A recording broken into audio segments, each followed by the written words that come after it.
কথায় আছে কুকুরের লেজ কখনো সোজা হয় না। এবার সেটাই আরও একবার স্মরণ করিয়ে দিলেন ভারতীয় নারী দলের অধিনায়ক হারমানপ্রীত। ঘরের মাঠে মেহমান হয়ে আসা অজি অধিনায়ককে অহেতুক ছুঁড়ে মেরেছেন বল, করেছেন অপমান। এর আগে বাংলাদেশের মাটিতে তার ন্যাক্কারজনক কাণ্ড তো কোনোদিনই ভোলার নয়। এবারের ঘটনা ওয়াংখেড়েতে। সেখানে সিরিজের একমাত্র টেস্টে দ্বিতীয় ইনিংসে টেস্টের তৃতীয় দিনে ব্যাটিং করছিল অস্ট্রেলিয়া। ইনিংসের ৮০তম ওভারে বোলিং করতে আসেন হারমানপ্রীত। যে কোনো জার্সির জন্য ভিজিট করুন আবাবিল গ্যালারি ফেসবুক পেজ। জার্সি মানেই আবাবিল গ্যালারি।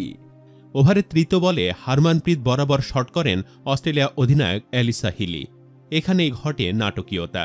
হারমানপ্রীত বল রিসিভ করে স্ট্রাইক প্রান্তে দাঁড়ানো হিলিকে লক্ষ্য করে ছুড়ে মারেন। শরীর বরাবর আসা বল কোনো রকমে ঠেকিয়েছেন হিলি।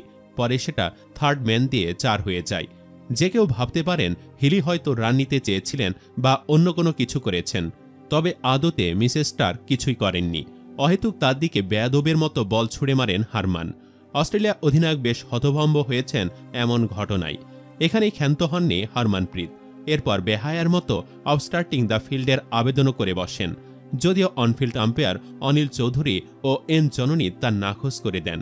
ঠিক তার পরের বলেই হিলিকে এলবিডব্লিউর ফাঁদে ফেলেন হারমানপ্রীত। এর আগে চলতি বছরের জুলাইয়ে মিরপুরে এক অনাকাঙ্ক্ষিত ঘটনা ঘটিয়ে নিষেধাজ্ঞায় পড়েছিলেন হারমানপ্রীত কৌর। সেবার বাংলাদেশের বিপক্ষে সিরিজের শেষ ওয়ানডেতে আম্পায়ারদের কটাক্ষ করে বিপাকে পড়েন তিনি। তবুও তার শিক্ষা হয়নি, আবারও করলেন বেয়াদবি। সুপ্রিয় দর্শক, প্রতিপক্ষের মনোযোগ নষ্ট করতে অনেকেই হয়তো স্লেজিং করে থাকে, কিন্তু হারমানের এই বেয়াদবির কোনো যুক্তি আছে কি? এর কি সাজা হওয়া উচিত নয়? হ্যাঁ বা না লিখে কমেন্টে জানিয়ে দিন আপনার মতামত। ভিডিওটি ভালো লাগলে লাইক দিন ও শেয়ার করুন, আর অবশ্যই চ্যানেলটি সাবস্ক্রাইব করে আমাদের সাথেই থাকুন।